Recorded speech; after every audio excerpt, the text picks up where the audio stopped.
Hi, I'm John Koeshall from Through the Fire Training Organization here at my gym, the Metal Shop in Tyler, Texas. This is the final in a 5-part series on Hubud, Filipino energy or sensitivity drill. And what we're going to be talking about in this video is putting together the pieces from the last 4 videos that we've done. The base drill, switching from side to side, varying the different angles of attack and the methods of attack, adding in punches and different strikes so that your opponent can gunting or destroy those punches, adding in body manipulations, pulls, locking, kicking, and making those things asymmetrical. Now, as we put all these things together, there's going to be some other things that I want you to also start to bring into play. One of the ways we start to push our students to get past doing the same thing over and over is making some rules between the partners. One of those rules might be not more than 3 attacks happen before we switch sides. Not more than 3 attacks happen before we attack in a different way, meaning we change the angle, we change the tool of attack, maybe a kick or a throw or a push, a pull, something happens, so that we're not just staying in the drill. But if things start to fall apart, we always come back to the frame and stay within that framework of Hubud. Later on, we're going to be doing other series on different energy drills that we do, and you'll want to eventually combine those things into a complete and total picture that will just free flow spontaneously between all those different categories of energy drills. But today, what we want to talk about is how to be much more fluid, much more creative within the context of Hubud. So we want to check and make sure that our hands are actually being sensitive. Again, this is a sensitivity drill. So if your hands aren't sensing what the other's doing, it's not being a sensitivity drill, and we want to stay true to that axiom that this is a sensitivity drill. The other thing I'd like you to do is start really pushing each other to have situational awareness even while you're doing the drill. We don't want you to have a tunnel focus. I want you to open up your vision and really use your peripheral vision. One of the ways we work on this is by having a third party chase you or hunt you down with a training knife while you're doing this. The other thing you can do is ask your partner questions and expect them to give you an answer. Hold a conversation. Have fun. Don't take this too seriously. The training is serious, but don't take yourself too seriously. Have fun while you're doing this, and you'll find that you learn a lot more, you're more relaxed, you enjoy it, and you have a good time with your training, which is what it's all about in the end of the day, isn't it? So make sure that you try all the things that we've taught you, and try to start finding other things that you can put in yourself. Okay, so let's go to the mats and check that out. Okay, now that we've gotten some basic ideas and things to play with within the framework of Hubud, it's important that you just spend time playing with the drill.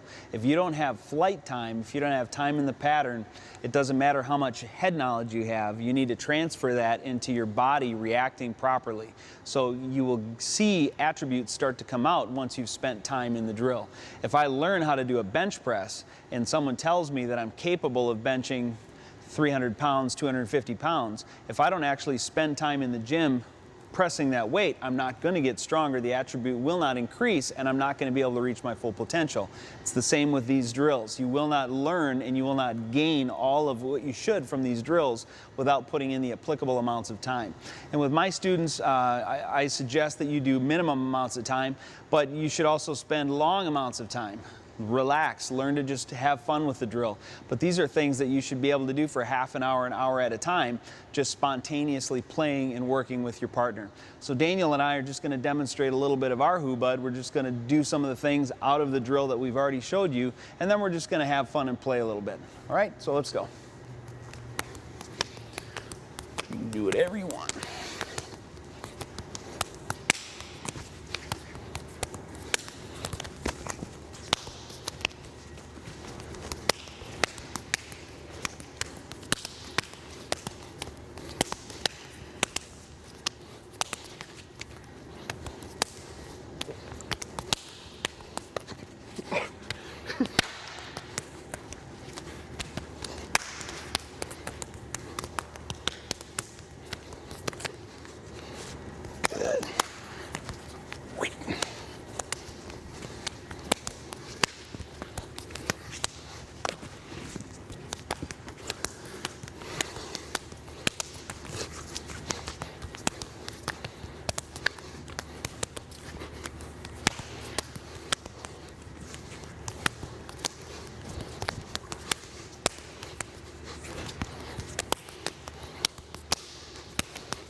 And that's how you play.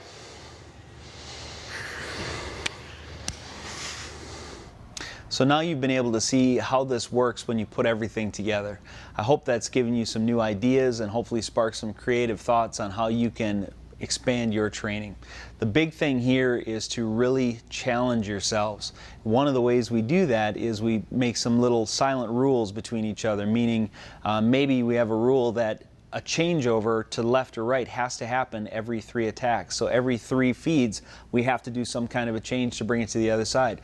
Maybe every 3 feeds or quicker, we need to be doing some kind of an outside attack, a pull, a push, a kick, a jab, a cross, a lock, something like that.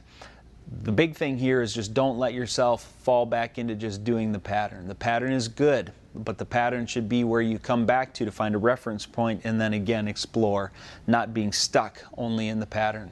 That's where you're going to get the value in this. Another thing I'd like you to do is really concentrate on your situational awareness while you're doing this. Don't allow yourself to get focused in only on what you're doing. Allow your subconscious mind to do this for you. Open up your vision and use your peripheral vision to watch what's happening around you. Move, walk forward, walk backward, walk through obstacles, spin around in circles. Have a third party hunt one of you with a training knife and avoid them while you stay fully engaged in the Hubud drill with your partner. These things are very advanced and you can start slowly with them, but you'll see it'll greatly increase your training in the ability to move and deal with multiple attackers at one time. So what we're trying to do is make it more creative, make it more spontaneous, make it more challenging, and make it more fun. Have a good time while you're doing this. Another thing I encourage my students to do is have a conversation. Ask intelligent questions that demand an intelligent response, an intelligent answer. Don't just ask questions that you can give a yes or a no to. Ask for their phone number, their home address, their spouse's or their significant other's phone number, birthdays, anniversaries, things like this that cause you to think. Because again, you're learning how to do this, but we want it to be muscle memory. We don't want it to be conscious thought. So spontaneous action and creativity is the name of the game in this. The other thing I'd like to say to you is the best way to learn this is with an experienced teacher. It is a kinesthetic sense. It is something you have to feel. It is sensitivity. So the blind leading the blind isn't going to get you there the quickest way possible. You can do this, and following what we've taught you to do in other sources that you can find, you can learn how to do the base pattern, but there is no substitute for actually feeling it and learning how it works through touch. So if you were here in my gym, I'd have you work with myself or with other instructors who have gotten it, and then you can quickly pick that up. But if you can't come and work with us, find out somebody else in your area that you can train with and get that touch with, because there is no substitute for the feel of it, and you'll pick it up very quickly through that.